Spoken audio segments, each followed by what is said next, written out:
18 ሰው ነው የቀለብኩ ያለው። በጣም በቃ አንድ ቤት ነው ያሰው። እኔ ያለው ኩዌት ነኝ ማለት ነው። በጣም በቃ ደክሞኛል።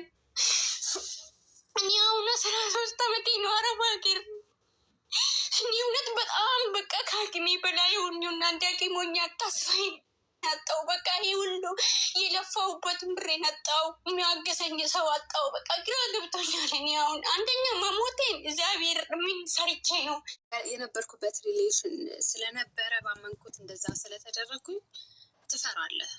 ገብቶሃል? ሶ እንደዛ ይሆን ወይ ያልደወልበት ምክንያት ሌላ ሰው ጋር እያደረገ ቢሆንስ ወይ ይሁን ነገር አድርጎስ ቢሆን ሳይደውል ሲቀር ለምንድነው ያልደወልከው ምናምን ብዬ ፑሽ ሳላደርገው ስጠይቀው የሆነ ሪዝን ይሰጠኛል እና ምክንያት በቃ ማብዛት ምናምን ብዬ በጣም ራሴን ጠይቃለሁኝ እና በቃ ሁሌ እግዚአብሔር ወይ በቃ የኔ ካልሆነ ወይ የሆነ ነገር አድርግልኝ ምናምን ብዬ ጠይቀዋለሁ። እንዲህ ስጠይቅ ወይ ይደውላል ወይ ጥሩ ነገር ይሆንልኛል እና ደግሞ ግልጽነቱን ሳይሆን ደግሞ እንዴ ማንኛውም ሰው ከአንቺ ምን ይፈልጋል? እሱ ጥሩ ላይ ነው ያለው። አንቺ ጭራሽ ርቀት አላችሁ እያንዳንዱ ነገር ግን በቃ አንቺን የማይፈልግ ቢሆን ለምን ግልጽ ይሆንልሻል? ስለ ቤተሰቦቹ እያንዳንዱ ነገር እየነገረሽ ሳይደብቀሽ ማድረግ የሚፈልገውን ወደፊቱን እያወራሽ እንዴት እንደዚህ ታስቢያለሽ? ወይ ደግሞ መልሼ የራሴ ጠይቃለሁኝ እና ብቻ ግን እንዴት እርግጠኛ መሆን እንደምችል አላውቅም። በጣም ግራ ገባኝ። ቢያንስ ወደ 8 ወር ምናምን ሆኖናል እና ብቻ የሆነ ስትረስ ውስጥ ነኝ። እውነት ስትረስ ውስጥ መግባት ጀመርኩኝ አሌክሶ እና የኔ እንደሆነ ምንም ማወቅ በምን ሂደት ማወቅ እንደምችል ራሱ ግራ ገባኝ። ምክንያቱም ሴት ልጅ እወድሻለሁ መባልን ትፈልጋለች፣ ትሪት መደረግን ትፈልጋለች። የሆነ ነገር አሞኝ ለምሳሌ እንደዚህ አሞኝ ምናምን ስለው እሺ በቃ ነው የሚለው። የሆነ ትሪት መደረግን ትፈልጋለች አይደለም ዲስታንስ ሆኖ እና ከዛ ነገ ደግሞ ተሻለሽ መባልን ስፈልግ አይለኝም። ለምን እንደሆነ አላውቅም።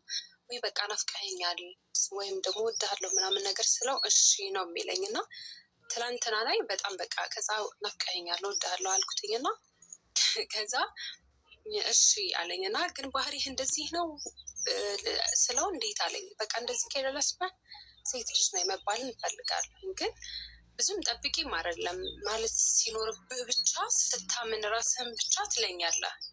ግን ሴት ነኝ እሺ በቃ ቀንን አላበላሸው በቃ ደስ እንዳለሽ ብዬ ዝም ነው ያልኩት እና ያና ለማለቱ እውነት ከልቡ አይደለም ወይስ ምንድን ነው? ቆይ ከኔ ጋር እንደዛ አለመባሌ ወይም ደግሞ እንደዚህ ስታመም አይዞሽ በቃ ምናምን አለመባሌ በጣም እንትን ይለኛል እና ብቻ አሌክስ አሁን ላይ በጣም ጭንቀት ላይ ነኝ። እውነቱን ስነግርህ በቃ የሆነ እንጃ እርግጠኛ መሆን እፈልጋለሁ። አይዶን ነው ለምን እንደሆነ አላውቅም ብቻ እና ቢያንስ የሆነ ምክር ብትሰጠኝ ነው እና ተደናግጫለሁ። የመጀመሪያን ስላገኘው ቶሎ እና እንደዚህ ሳየው ራሴን ኦኬ አሴፕት አድርገኸኛል እና ማውራት ያለብኝ ሁላ እየጸነካ ይመስለኛል። በጣም ይቅርታ ብቻ። እድሜሽ ምን ያህል ነው? እድሜሽ ምን ያህል ነው? 27 አሁን 28ኛ ይይዛለሁ ከአይ ቲንክ ከወር በኋላ 8 ወር ነው የሆናችሁ ከተዋወቃችሁ? 7 ወር እንደዛ ይሆንናል። 7-8 ወር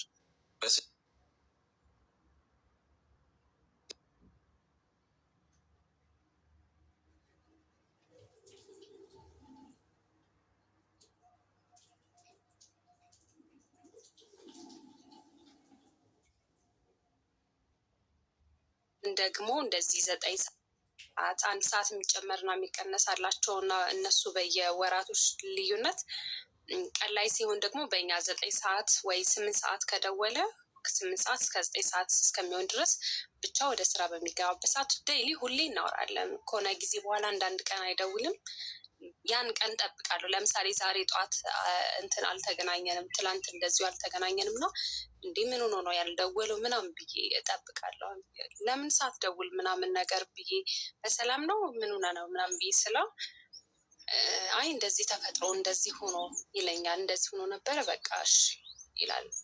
እህቱ ጋር ነው የሚኖረው እና የሚገርምህ እያወራ ምናምን የሆነ እህቱ የምትመጣበት ሰዓት ላይ በቃ ሲስተር መጣች ምናምን ብሎ ነው ስልኩን እንትን የሚዘጋው ማለት ነው። እሷ ፊት እንደዚህ አያወራኝም።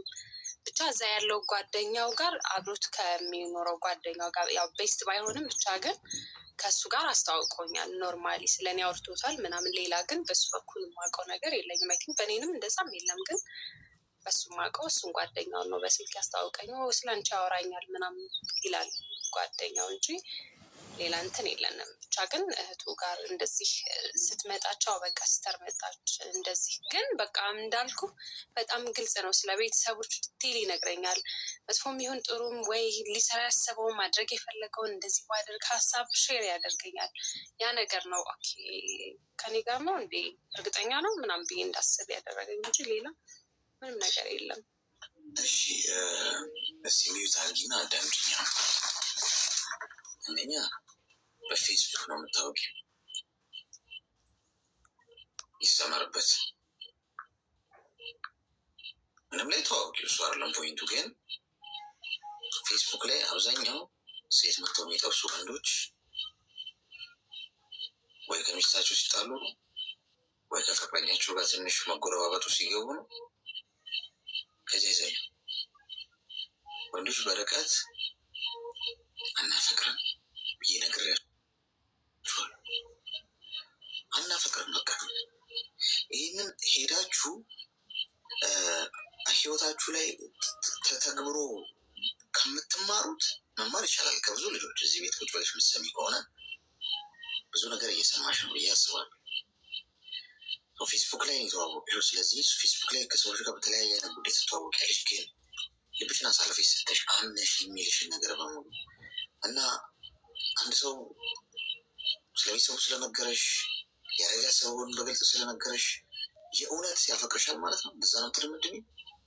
በዚህ መጠን ቀላል መሆን የለበትም። አንቺ በፍቅር ለመውደቅ ወይም ልብሽን አሳልፈሽ ለመስጠት ይህ በቂ አይደለም። ሌባ እኮ ሊሰርቅሽ ሲመጣ ልሰርቅሽ ነው ብሎ አይመጣም። ገብቶሻል? እየዋሸሁሽ ነው እንጂ ስም የምጠብቂው ታዲያ አንድ ሰው እየዋሸሽ ከሆነ ለምሳሌ እየዋሸሁሽ ነው፣ እሺ ያው ዝም ብዬ እያስመሰልኩ ነው አይልሽም። ጥሩ ጥሩ ነገር ነው የሚያወራሽ፣ ይንከባከብሻል፣ ስለ ቤተሰቡ ይነግርሻል፣ ብዙ ብዙ ነገር። ግን እድሜሽን ይበላዋል። ገብቶሻል? ስለዚህ ልብሽ በጣም ጠንካራ ሴኪዩር መሆን አለበት።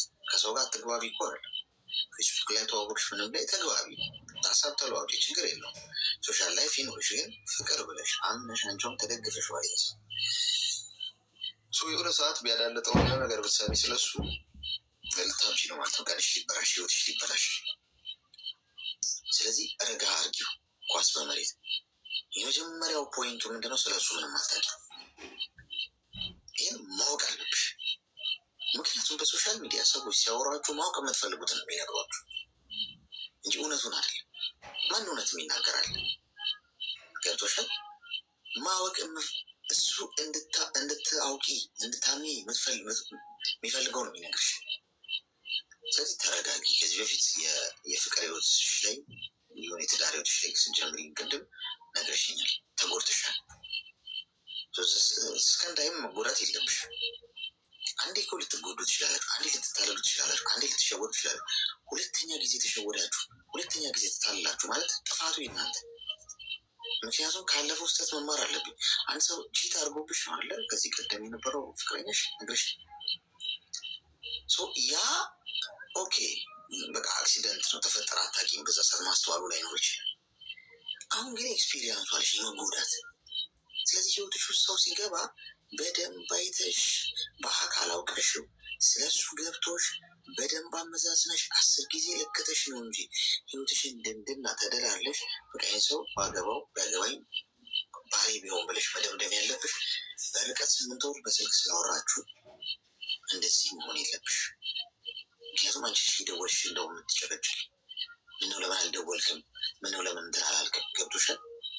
አሜሪካ ስለሆነ ደግሞ እሱ ያለው አሁን አሜሪካ ያሉ ሰዎች አይ ቲንክ እንደ ድሮ አይመስልኝ። ድሮ በቃ አሜሪካ ያለ ሰው እዛ ሀገር በመኖሩ ብቻ ያንን አድቫንቴጅ የሚጠቀም ሰዋል። በቃ እዚህ መምጣት ትፈልግ ይሆናል ብሎ በዛ አንቺን ለማንበርከክና ለመማረክ ሚላላጥ ሰዋል። ገብቶሻል? አንቺ ፑሽ ባረግሽ ቁጥር ምንድነው እሱ የሚያስበው በቃ ዝም ስለሆንኩኝ አይነት ነገር። ገብቶሻል? ለምን ጨረቃ ላይ አይኖርም? ማንም ይሁን ማን የአንቺ ልብ ኤክስፔንሲቭ ነው። አሜሪካ ስለኖረ አውሮፓ ስለኖረ ኢትዮጵያ ስለኖረ አፍሪካ ስለኖረ ኤዥያ ስለኖረ አረብ ሀገር ስለኖረ አይደለም። ሰው ምን ውስጥም ቢኖር ልቡ ወርቅ ከሆነ የሚኖርበት ሀገር አይደለም ሚዳኝ ወይ የሚኖርበት ሀገር አይደለም እሱ የሚገልጸው። ገብቶሻል? ሰው ራስሽን አክብሬ ማለት ነው። አድቫንቴጅ ሊይዝብሽ ሲሞክርና ሊለጠጥ ሲሞክር አንቺ እንደ ሴትነት ራስሽን ማክበር አለብሽ። በጣም ፑሽ እያደረግሽ አፈቅርሃለሁ ለምን አልደወልክም ምናምን ባልሽ ቁጥር በተከታተልሽው ቁጥር ምንድን ነው የሚያስበው እሱ? በቃ አፍቅራኛለች ምንም ብል ብሎ ነው የሚያስበው። ሁለተኛ ቪዲዮ ኮል ምናምን አታውሪ። ዛሬ የምታወሪው ነገር ነገ ምን አይነት መዘዝ ይዞብሽ እንደሚመጣ አታውቂም። ብዙ ሰዎች በሰላሙ ጊዜ የምታደርጓቸው ነገሮች ነገ ይዞት የሚመጣው ጣጣ ምናልባት የህይወታችሁን አቅጣጫ ሊያስቀይር ይችላል። በደህናው ጊዜ በቪዲዮ ኮል ታወራላችሁ፣ ብዙ ነገር ይፈጠራል፣ እንደ ፍቅረኛ ስታወሩ ምናምን። ከዛ ያ ነገር አብሯችሁ ያለው ሰው አድቫንቴጅ ድራማ መስራት ይጀምራል። ገብቷችኋል ወይ? ቀርጾ ይዛችኋል ምናምን፣ ከዛ ያስቀምጠዋል እና ህይወት ደግሞ አይቀጥልም። እንደዛ ትጣያለሽ፣ ትጋጫለሽ፣ የሆነ መጎረባበት ይመጣል። ከዛ ቲንክ ወይም ፍቅር አልፈልገውም፣ አመሰግናለሁ፣ አንተ በመንገድ እኔም በመንገድ ብለሽ ስትይ አስሮ ያስቀምጥሻል። እንዲያደርገዋለሁ ያው የዘንድሮ ወንድ የሚመስሉ ወንዶች እንደዛ ነው የሚያደርጉት። ደረቱ ስላበጠ ገንዘብ ስላለው ምናምን በቃ የሆነ እንትን ስላለ የሆነች ሴትን ቪዲዮ ይዞ እንዲህ በሰላም በፍቅር ጊዜ ላከችለት ምናምን ፎቶ ካለ እሷን አድቫንቴጅ ይዞ ሊቆጣጠር የሚሞክር ሰው አለ። እንደዚህ አይነት ጦስ ውስጥ ከመግባትሽ በፊት ላይሆን ይችላል እኮ እንደዛ እየሆነ አይደለም፣ ግን እንድታስተውይ ነው እየነገርኩሽ ያለሁት። ነገሮች ከሆኑ በኋላ አይደለም ማስተዋል፣ ሳይሆኑ ነው። ለካ እንዲህ ማለት እንዲህ ብለሽ እንድታስቢ ነው። ይህንን ነገር በጣም ተጠንቅቀሽ ትጓዥ። አሁን ብቻ ሲሆን ወደፊት ዘንድሮ ቴክኖሎጂ ተራቆ አንዳንድ ከየት የበቀሉ ይሆኑ ከየት እንደመጡ የማይታወቁ ወንዶች ሴት ልጅን ህይወት ያበላችኋል በዚህ መንገድ። ስለዚህ ቴክኖሎጂውን ተጠንቅቃችሁ ያዙ ስትጠቀሙበት፣ በርቀት ፍቅር በተለይ። ስለዚህ አስቢበት የኔ እናት። ያላየሽው ሰው ነው፣ ስለሱ አታውቂም፣ አልነካሽም፣ አልጨበጥሽም፣ ስራው እንደሆነ አታውቂም። ገብቶሻል? ስለዚህ በዚህ መጠን በጣም ወርደሽ ከመፈትፈትሽ በፊት አስቢበት አቅጣጫሽ። እሺ አሌክሱ አመሰግናለሁ። ልክ ነህ አንተ፣ ልክ ነህ፣ በደንብ ነግረኸኛል። ግን ያው የእሱ ግልጽነት እያንዳንዱ ነገር ትንሽ የተወሰነ ወደ እሱ የመወሰድ ነገር እንትናል። የሚገርምህ አውቃለሁ ብዙ ጓደኞች አሉ ብዙ ነገር ያደረጉ ሰዓት ላይ እንትና ነኝ ቤተሰቦችን ስዕል ማለት ነው እንዳሰራለት ለእኔ ብር ላክልኝ። ከዛና ብር እንትን አልኩለት ማለት ነው። ፎቷቸውን ምናምን ከእህቱ ባል ሂጄ ተቀበልኩኝ። ስጣት ምናምን ብሎት ሱቁ ጋር ሂጄ የተቀበልኩት ከእህቱ ባል እና አሰራሁለትና መጀመሪያ ላይ ያሰራሁት ነገር ልክ አልነበረም እና ሁለተኛ አሁን እያሰራሁለት ነው እና እንዲህ በዚህ በቃ ተማምኖብኝ ነው ብዬ እንትን አልኩኝ ማለት ነው። ይሄን ያህል ተማምኖብኛል